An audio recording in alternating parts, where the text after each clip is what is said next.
A beleza de um coração restaurado. Ai dos que ao mal chamam bem e ao bem mal, que fazem da escuridade luz e da luz escuridade. Põe o amargo por doce e o doce por amargo. Isaías 5:20. Vivemos dias difíceis, nos quais o que era o que, vivemos dias difíceis, nos quais o que era para não ser mais uma das marcas da pós-modernidade é o relativismo moral. A ideia de que o certo e o errado dependem da cultura, do tempo, da opinião de cada pessoa, não existindo uma verdade moral absoluta.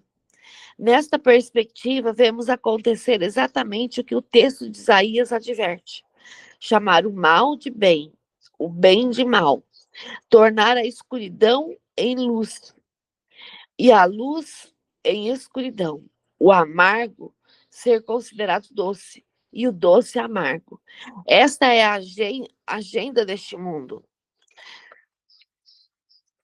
agenda a qual podemos agenda a qual podemos, estou enxergando, gente, nós podemos nos render. O trabalhar de Deus em nós tem sido o descortinar esses enganos do relativismo moral e restaurar em nossas mentes e corações a beleza e a pureza dos seus princípios. Mulheres estão achando a beleza de serem cooperadoras do lar. Homens estão encontrando a força de uma liderança no serviço. A lista de paradigmas sendo quebrados, restaurados é imensa. Permita que o Senhor também venha restaurar em você a beleza dos seus princípios, a moral apresentada pelos seus preceitos e a grandeza da sua sabedoria. A vida está nele, enquanto a morte está em tudo que este mundo tenta apresentar como verdade. Abra o meu coração, Jesus, para que o Senhor torne seus princípios em sua moral em minha. Minha mente é limitada, mas alcançar as profundezas da sua sabedoria, por isso te peço, revela-me e transforma-me. Amém? A palavra de hoje, né, quando a gente vai ler ela, a passagem bíblica de Isaías 5:20, ela dá uma bugadinha no cérebro, né? Ai dos que ao mal chamam bem e ao bem mal, que fazem da escuridade luz, da luz escuridade. Põe o amargo por doce e o doce por amargo. Ele está falando aqui das inversões, né? E ao mesmo tempo que ele fala das inversões, ele nos chama a um convite a quebrar alguns paradigmas. Que paradigmas é esse? Muitas coisas que antes só as mulheres faziam, os homens faziam, as mulheres hoje estão fazendo. Né? Não é nada que quebre a moral dos homens, não é nada que quebre a dignidade dos homens, pelo contrário. Né? São coisas que as mulheres antes não faziam, mas que hoje elas estão se posicionando, precisam se posicionar. Por quê? Porque a gente vive em um tempo em que a verdade tem sido relativizada. O mundo hoje, ele tenta nos convencer de que tudo é uma questão de opinião, mas a palavra declara: há um padrão que vem dos céus. Lá na época de Jesus, as mulheres já faziam muito. E se a gente lembrar a história de Marta e Maria, né, a gente vai lembrar muito disso. O Jesus chega na casa delas, Maria senta ali nos pés de Jesus. Marta começa a fazer uma coisa, começa a fazer outra, corre para lá, corre para cá, e prepara comida, e prepara isso, e prepara aquilo. E aí a Marta, uma hora, reclama com Jesus: o senhor está vendo que eu estou fazendo tudo sozinho? Manda ela vir me ajudar. Marta, Marta, melhor é você me ouvir, é estar aqui alimentando-se da minha palavra. Né? Então, a gente vê hoje as coisas mudando um pouco, né? Por quê? Porque hoje a gente precisa estar mais à disposição do Senhor. Por mais que o mundo possa tentar nos convencer de que tudo é uma questão de opinião, a palavra ela é clara. Há um padrão que vem do céu. Isaías 5:20 não é apenas um alerta antigo, mas é um espelho dos nossos dias. Quando o errado vira normal. Peraí, não. Não tenta normalizar aquilo que é errado. Não tem. E, gente, eu estava lá no Congresso de Psicologia, a gente falou muito sobre isso lá. Nós, como psicólogos cristãos, não vamos normatizar algumas coisas. É homem, é mulher, não existe todes. É todas, ou todos. Não existe todes. Todes não vem dos céus. Né? Então, e tem coisas que não dá para a gente relativar. Lógico que eu, Viviane, não posso falar isso numa rede social. Não posso falar isso publicamente. Deus, ele não nos chama para nos adaptarmos, mas para sermos restaurados. Um coração restaurado volta a enxergar com os olhos de Deus. Ele não confunde mais luz com trevas, nem troca o doce pelo amargo. Doce é doce, amargo é amargo. Essa restauração ela tem que começar na nossa mente, quando nós permitimos que a verdade substitua as mentiras e continua no nosso coração. Quando nós escolhemos obedecer, mesmo quando é difícil. A beleza que Deus forma em nós, ela não é estética. É a beleza do nosso caráter, é a beleza da nossa pureza, é a beleza da nossa coerência entre fé e prática. Eu estou falando sobre isso. Estou fazendo uma série, né, falando sobre psicologia e fé. E eu tenho certeza que daqui a pouquinho algumas pessoas vão estar incomodadas. Quando Deus restaura os nossos princípios, Ele também restaura os nossos relacionamentos. Ele restaura a nossa identidade. Ele restaura o nosso propósito. Um coração tem que estar alinhado com Deus e se tornar um reflexo do céu na terra. O que Jesus faria? Né? Será que o meu coração está alinhado à vontade do Senhor? Senão nada vale, nada vale. Vou ler aqui. Eu não sei se a Fran chegou a entrar e aí ela viu que eu não entrei. Acho que não, acho que ela não entrou. Deve ter ido para a igreja ontem.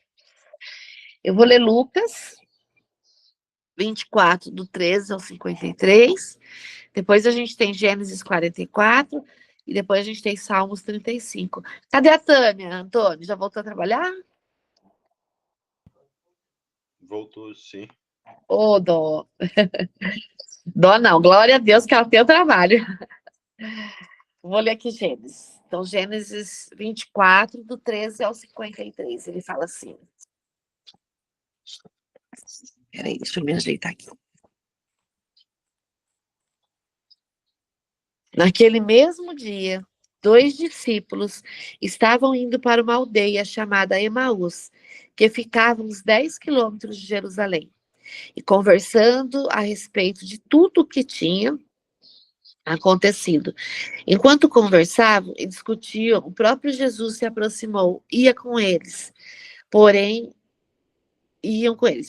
os olhos deles estavam como que impedindo de o reconhecer. Então ele lhes perguntou: o que é que vocês estão discutindo pelo caminho? E eles pararam entristecidos. Um, porém, chamado Cleopas, respondeu: será que você é o único que esteve em Jerusalém e não sabe o que aconteceu lá nesses últimos dias? Ele lhes perguntou: do que se trata? Eles explicaram: aquilo que aconteceu com Jesus, o Nazareno, que era profeta, poderoso em obras, em palavras, diante de Deus e de todo o povo. E como os principais sacerdotes e as nossas autoridades o entregaram para ser condenado à morte e o crucificaram, nós esperávamos que fosse ele quem havia de redimir Israel. Mas, depois de tudo isso, já estamos no terceiro dia desde que essas coisas aconteceram. Verdade. Também que algumas mulheres do nosso grupo nos surpreenderam indo de madrugada ao túmulo e não achando o corpo de Jesus. Voltaram dizendo que tinham tido uma visão de anjos, os quais afirmaram que ele vive.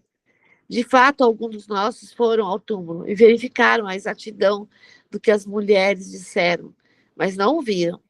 Então ele lhes disse: como vocês são insensatos e demonstraram para crer em tudo o que os profetas disseram, não é verdade que Cristo tinha de sofrer, entrar na sua glória? E começando por Moisés e todos os profetas, explicou-lhes o que constava a respeito dele. em todas as escrituras. Quando se aproximavam da aldeia para onde iam, ele fez menção de passar adiante. Mas eles o convenceram a ficar, dizendo: fique conosco, porque é tarde, e o dia já está chegando ao fim. E entrou para ficar com eles.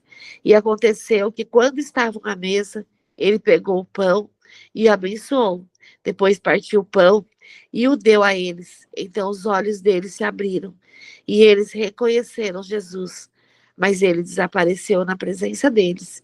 E disseram um ao outro: não é verdade que o coração nos ardia no peito quando ele nos falava pelo caminho, quando nos explicava as escrituras? Nossa, até me arrepiei. E na mesma hora, levantando-se, voltaram para Jerusalém, onde acharam reunidos 11 e outros com eles, os quais diziam: de fato, o Senhor ressuscitou e já apareceu a Simão. Então os dois contaram o que lhes tinha acontecido no caminho e como tinham reconhecido o Senhor no partir do pão. Jesus aparece aos discípulos. Falavam eles ainda essas coisas quando Jesus apareceu no meio deles e disse: que a paz esteja com vocês. Eles, porém, ficaram assustados e com medo, pensando que estavam vendo um espírito. Mas ele lhe disse: por que vocês estão assustados? E por que surgem dúvidas no coração de vocês? Vejam as minhas mãos e os meus pés, que sou eu mesmo. Toquem em mim e vejam que é verdade, porque um espírito não tem carne, nem ossos, como vocês estão vendo que eu tenho. Dizendo isso, mostrou-lhes as mãos e os pés. E por não acreditarem eles ainda, por causa da alegria, e como estavam admirados, Jesus lhes disse: vocês têm aqui alguma coisa para comer? Então lhes apresentaram um pedaço de peixe assado, e ele comeu na presença deles. A seguir, Jesus lhes disse: são estas as palavras que eu lhes falei. Estando ainda com vocês, era necessário que se cumprisse tudo o que está escrito a respeito de mim, na lei de Moisés, nos profetas e nos salmos.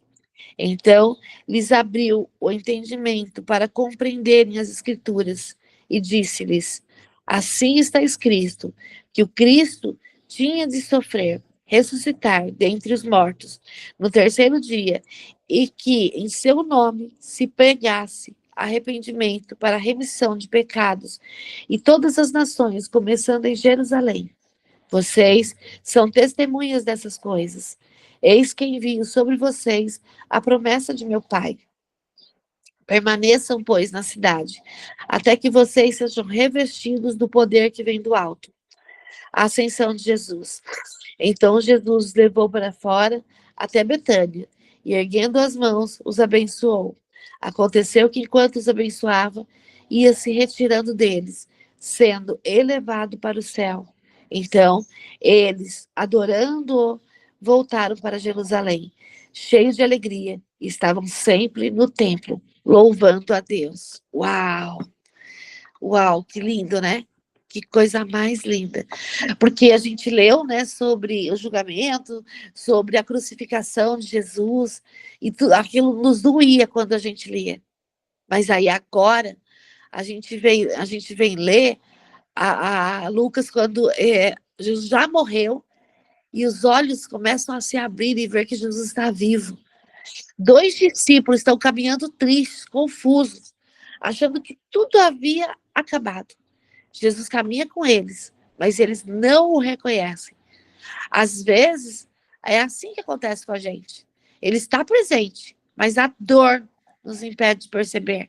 A falta, né, os nossos julgamentos nos impede de perceber. Às vezes é assim conosco também. Acontece desse jeitinho. No caminho, Jesus explica as escrituras. O coração deles começa a arder antes mesmo dos olhos se abrirem. Quando ele parte o pão, tudo muda. Eles reconhecem que o Cristo sempre esteve ali. O luto vira esperança, a fuga vira missão, a tristeza ela vira alegria. Depois Jesus aparece aos outros só para paz, abre o entendimento e envia, vocês serão minhas testemunhas. Ele não apenas ressuscitou, ele caminha conosco, ele nos restaura, ele nos envia. E aí, fica até algumas perguntas para a gente, né? Onde é que nós precisamos reconhecer Jesus no nosso caminho hoje? Onde é que a gente não está vendo e a gente precisa reconhecer Jesus? Onde que eu não estou vendo que Jesus está ali e eu não estou conseguindo enxergar? Aonde? O que precisa ser deixado para trás para que cada um de nós possamos viver a nossa missão? São reflexões que vão fazer a gente pensar e colocar Jesus como centro da nossa vida. Então, que a gente possa, do que a gente não precisa ser como os discípulos, ver para crer, eu preciso que o Senhor faça ceia. Tomé que fala, né? Não, deixa eu ver, deixa eu tocar nas suas chagas. Nós não precisamos disso, nós temos que simplesmente confiar no Senhor. Confiar que Ele está aqui, que Ele está vivo. Né? A gente precisa acreditar que Ele está vivo. E quando Ele morreu, quando Jesus morre, ele fica um tempo na terra, ele ainda permanece na terra. A palavra diz que ele permanece na terra 40 dias após a sua ressurreição. Ele morre, no terceiro dia ele ressuscita, mas antes de subir aos céus, ele fica 40 dias. Se a gente lê Atos 1:3, lá fala assim, depois de seu sofrimento, apresentou-se a eles e deu muitas provas incontestáveis de que estava vivo. Apareceu-lhes por um período de 40 dias e falou-lhes acerca do reino de Deus. Atos 1:3. Lucas 24, 50 ao 51, que a gente está lendo, e Atos 19, 11, descreve o momento da ascensão, o momento que ele sobe aos céus. Durante esses 40 dias, Jesus apareceu a muitos discípulos. Ele confirmou sua ressurreição. Ele ensinou sobre o reino de Deus. Ele restaurou a fé deles. E ele preparou para receber o Espírito Santo. Jesus ressuscitou. Jesus permaneceu 40 dias com seus discípulos. Aí, então, ele subiu aos céus. Aí teve a ascensão dele aos céus. Eita, lindo demais, né? Maria, você não consegue ler, né?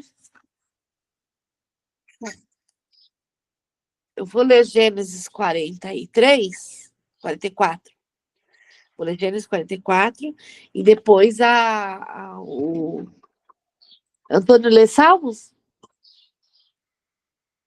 É Salmos 35, tá? Tá bom, tá? Antônio, moço, acorda. Vamos lá, gente. Vou ler Gênesis 44. O copo de José. José deu esta ordem ao administrador da sua casa. Encha de mantimento os sacos que esses jovens trouxeram. Quanto puderem levar, e ponha o dinheiro de cada um na boca do saco de mantimento. E coloque o meu copo de prata na boca do saco de mantimento do mais novo, junto com o dinheiro do seu cereal. E o administrador fez como José havia ordenado. De manhã, quando já estava claro, os homens partiram. Eles, com os seus jumentos, saíram da cidade e, antes que pudessem ter se distanciado, José disse ao administrador de sua casa: levante-se e vá atrás daqueles homens. E, alcançando-os, diga o seguinte: por que vocês pagaram o bem com o mal?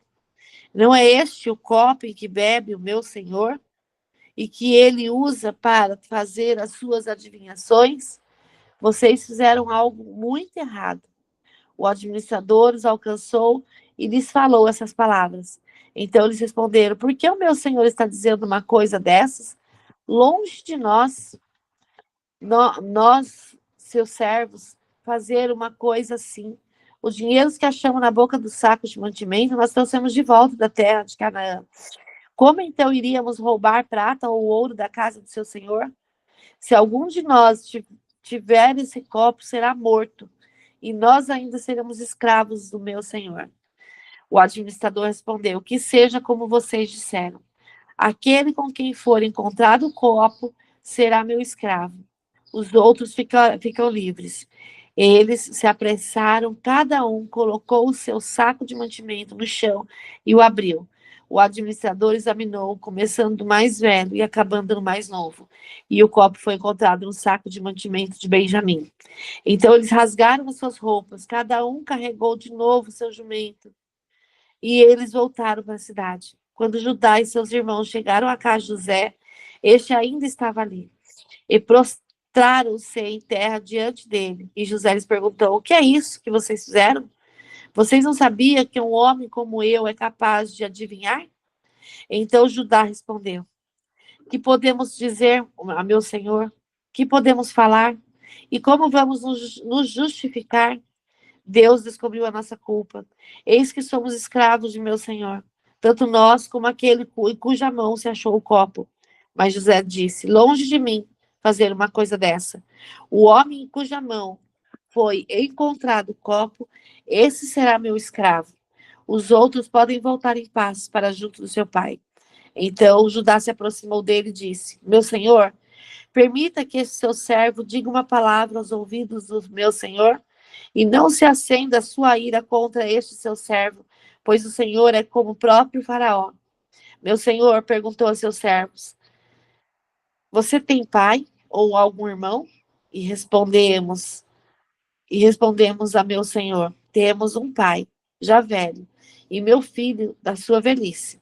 E o mais novo, cujo irmão é morto, e só ele ficou de sua mãe, seu pai, e seu pai o ama. Então o Senhor disse a estes seus servos: traga o jovem para que eu o veja. Respondemos ao meu senhor: o jovem não pode deixar o pai. Se deixar o pai, este morrerá. Então, meu senhor disse a este seu servo: se o irmão mais novo não vier com vocês, nunca mais vocês verão o meu rosto. Quando voltamos à casa de meu pai, que é seu servo, e repetimos a eles as palavras de meu senhor, nosso pai disse: voltem e compre um pouco de mantimento. Nós respondemos: não podemos ir lá, mas se o nosso irmão mais moço for conosco, iremos, porque não podemos ver a face do homem, se este nosso irmão mais moço não estiver conosco.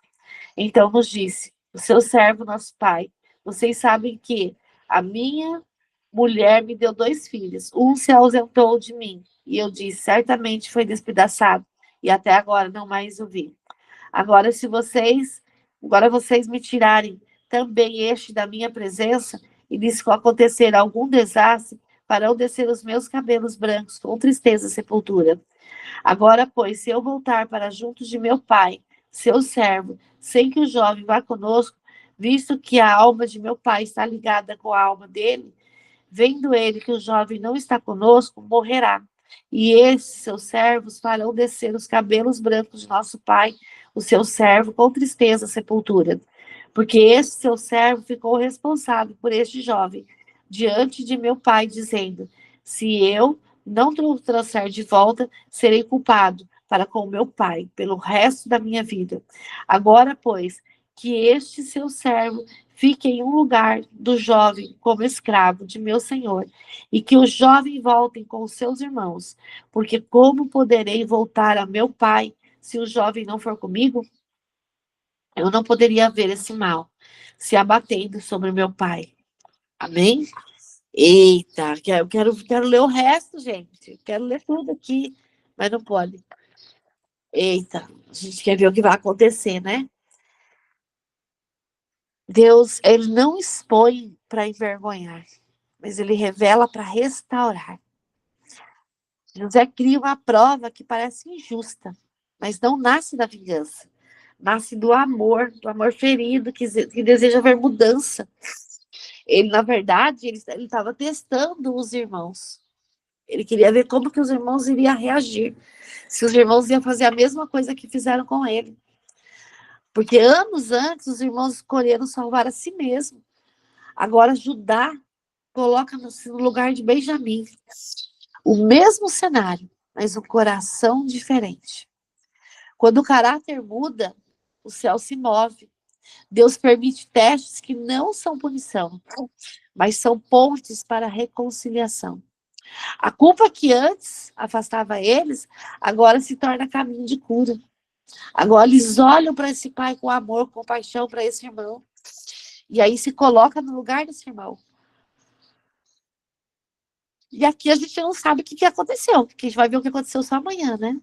Mas a palavra ela nos diz assim, ela nos traz uma reflexão que é o quê?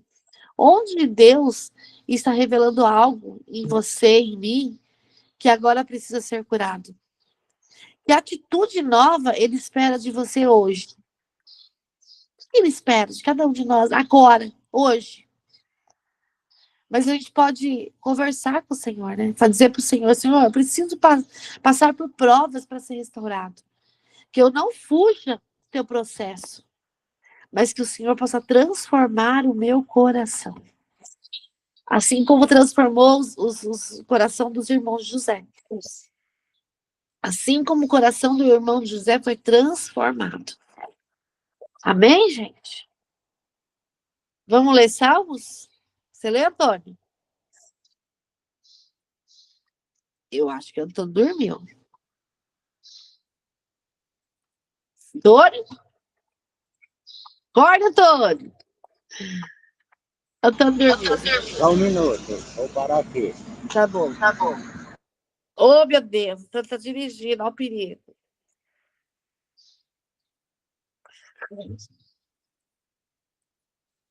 Gente, a gente precisa pedir para Deus essa transformação, que Ele mude, né? Que Ele nos mude, que Ele nos renove, que a gente possa ser, assim como os irmãos de José, que a gente possa ser restaurado, que os erros que a gente cometeu no passado, a gente não cometa mais agora. Amém? Quer que eu leia, Antônio? Não, eu já estou aqui no jeito já. Vai Pode lá, continuar. vai lá. Salmos 35. Defende-me do Senhor, dos que me acusam. Luta contra os que lutam comigo. Toma os escudos e grandes e o pequeno. Levanta-te e vem socorrer-me. Empunha a lança e a machada de guerra contra os meus perseguidores. Dize-me, alma, eu sou a tua salvação. Seja humilhada e desprezadas, e os que procuram matam, retrocedem, envergonham aqueles que traumam a minha ruína. Que eles sejam como a palha, ou vento quando o anjo do Senhor os expulsa. Seja a vereda deles sombria e escorregadia quando o anjo do Senhor os persegue. Já que sem motivo preparam contra mim uma armadilha oculta, e sem motivo abrirão uma cova para mim. Que eu a reúna-lhe sobrevenha de surpresa, seja preso pela armadilha que preparam, caiam na cova que abriram para a sua própria ruína. Então a minha alma executará no Senhor e se regozijará na sua salvação. Todo o meu ser exclamará que o se comparará a ti, Senhor.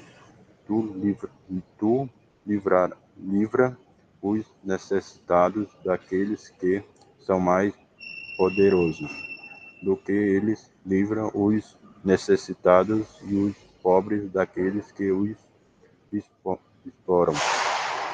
Testemunhas maldosas enfrentam-me e questionam sobre coisas de que nada sei. Elas me retribuem o bem com o mal, procuram tirar-me a vida. Contudo, quando estava doente, usei veste de lamento, humilhei com jejum e respondi em oração. Saí vai, vagueando e prateando como por um amigo ou por um irmão. Eu me prostrei enlutando como quem lamenta por sua mãe. Mas quando tropecei, eles se reuniram, alegres sem que eu soubesse. Ajuntaram para me atacar, eles me agrediram sem cessar. Como ímpios consolados do meu refúgio, rosnaram contra mim. O Senhor, até quando ficarás olhando, livrar dos ataques deles?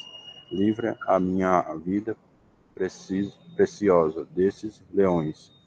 Eu te darei graças na grande assembleia, no meio da grande multidão te louvarei.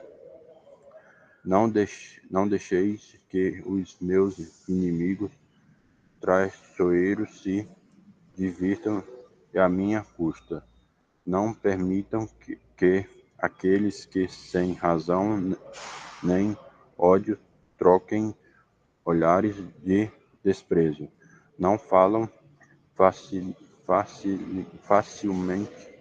pacificamente, mas planejam acusações falsas contra os que vivem tranquilamente na terra. Com a boca escalçarada, irem de mim e me acusam, nos vimos, sabemos de tudo. Tu viste isso, Senhor. Não fiques calado, não te afaste de mim, Senhor.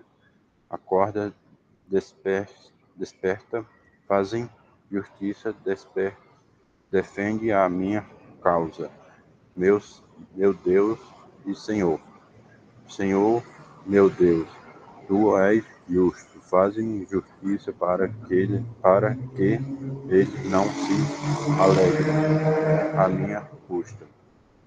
Não deixe que pense, era isso que queríamos, nem que digam, acabamos com ele. Sejam humilhados e frustrados todos os que se divertem à custa do meu sofrimento. Cubram de vergonha e desonra todos os que se acham superiores a mim. Conste de alegria e regozijo todos os que desejam ver provada a minha inocência e sempre repitam: o Senhor seja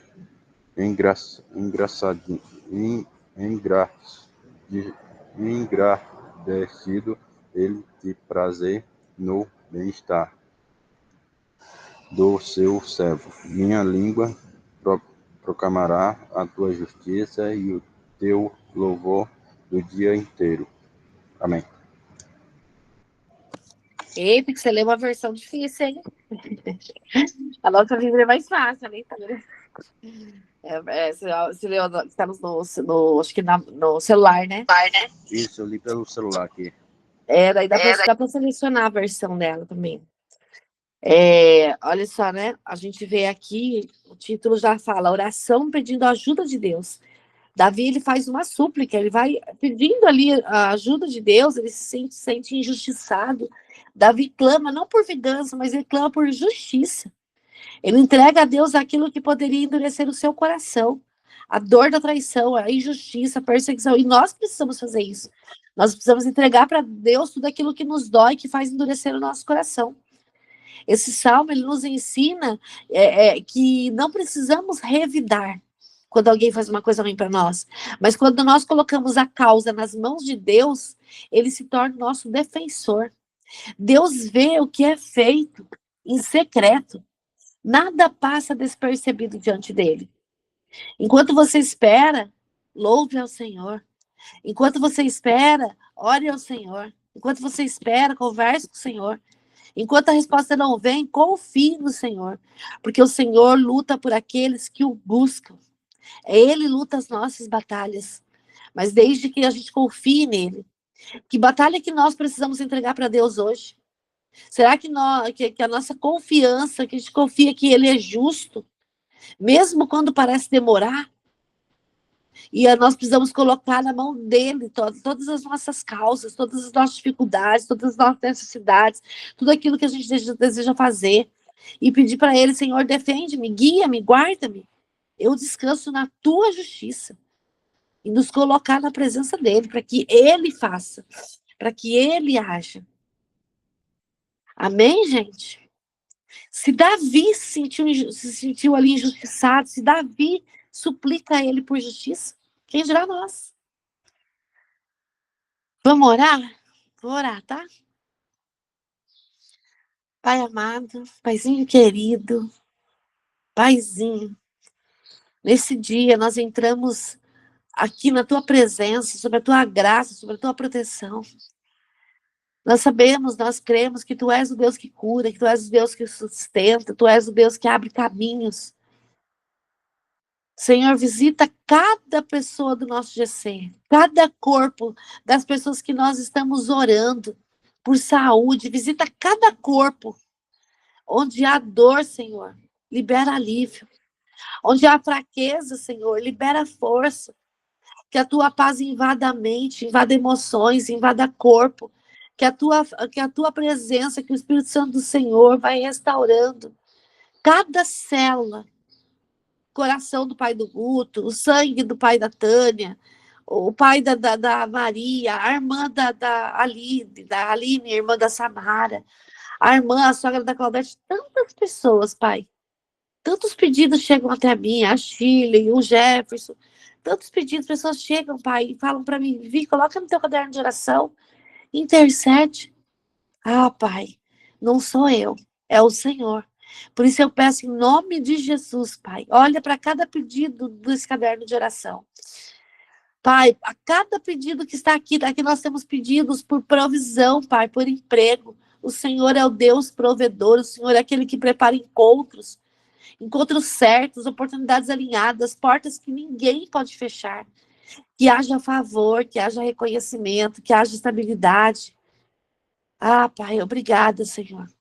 Obrigada por esse novo dia, obrigada pela respiração, obrigada pela tua fidelidade. A tua fidelidade que se renova cada manhã. Mesmo antes de ver, nós já te agradecemos. Ah, pai, eu declaro vidas curadas, eu declaro saúde restaurada, eu declaro portas de emprego abertas para a filha da Fran, para o irmão do Beto. Ah, pai, eu declaro que o nosso dia será leve, que o nosso dia será produtivo, que o nosso dia será guardado por Deus, que os nossos passos serão dirigidos pelo Senhor. Nada faltará. Nada me faltará, nada faltará para o Antônio, nada faltará para a Maria, nada faltará para a Fran, nada faltará para o Beto, para a Renata, nada faltará para ninguém do nosso GC, da nossa igreja. Ah, pai, eu profetizo que esse dia será um dia de boas notícias, um dia de respostas, dias de paz no coração, dia de favor em cada detalhe. Eu profetizo, pai, que tudo que cada um de nós tocar prospere, que cada pessoa com que a gente falar, que haja prosperidade, que o céu se mova a nosso favor. Pai, eu declaro sobre a vida do meu esposo também que está com segundo emprego, pai. Que o Senhor venha, pai, estou falando do meu marido, mas a Maria, o Antônio também, que trabalham com o carro, com a moto, para trazer dinheiro, provisão para casa. Pai, eu profetizo sobre a vida deles. Eu profetizo que tudo que eles fizerem hoje prosperará. Cada corrida, cada chamada, cada passageiro que entrar no carro deles, portas serão abertas, empresas contratarão eles para fazerem trabalho de Uber, trabalho de motorista. Pai, eles virão novas oportunidades através daquilo que eles têm em suas mãos. Eu declaro, Pai, que os anjos do Senhor estão ao redor do carro da Maria, da moto do Antônio, do carro do meu marido. Eu declaro que eles pegarão passageiros bons, pessoas dignas, pessoas de fé. Eu declaro que a tua presença estará guardando cada um deles, o meu marido, Antônio, a Maria. Eu profetizo, Pai, boas notícias, boas respostas. Eu profetizo, Pai, que o coração de cada um deles está em paz. Eu declaro, Pai, sobre a nossa igreja, a nossa igreja é abençoada, os nossos líderes, os ministérios é abençoados, nossos pastores são abençoados, são guardados por Ti, Pai. Eu declaro sobre a vida dos nossos supervisores, o Rodrigo, a Gabriela, o Júlia, a Janaína, que as bênçãos do Senhor venham sobre cada um deles, Pai. Que a tua presença ela seja real. Que o teu amor ele seja real. Pai, como é bom estar na tua presença, como é bom te louvar, te agradecer, te bendizer. Pai, eu quero entregar nas tuas mãos cada paciente, Pai. Cada paciente que eu tenho, cada paciente que a clínica tem. Eu declaro, Pai, que as novas estagiárias, elas serão cada dia mais capacitadas para fazer aquilo que é necessário na clínica. Eu declaro que elas começaram a produzir de novo conteúdo do Instagram, que está parado. Mas eu declaro que as bênçãos do Senhor virá sobre a clínica também. Sobre cada paciente que lá entra. Sobre cada psicólogo. E, Pai, o Senhor sabe que meu coração não está em paz com o psicólogo novo. Que o Senhor possa direcionar os nossos caminhos. O meu caminho, o caminho da clínica e o caminho dele, Pai. Eu já entendi que o teu desígnio, que o Senhor nos manda é que seja uma clínica só de mulheres. E assim será, Pai. Essa foi a nossa última tentativa. A nossa clínica, a partir de hoje, será uma clínica de mulheres, de Marias, de Martas, mais Marias do que Martas. Martas sendo transformadas em Marias.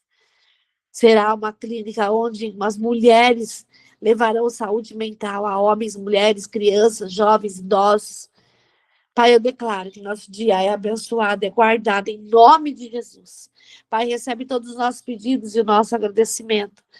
Em nome de Jesus. Amém?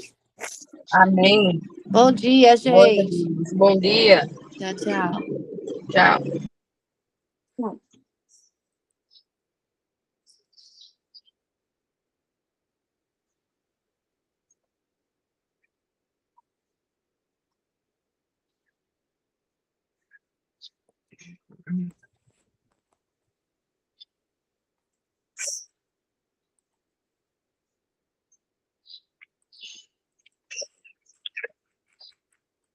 Deixa eu só finalizar a gravação.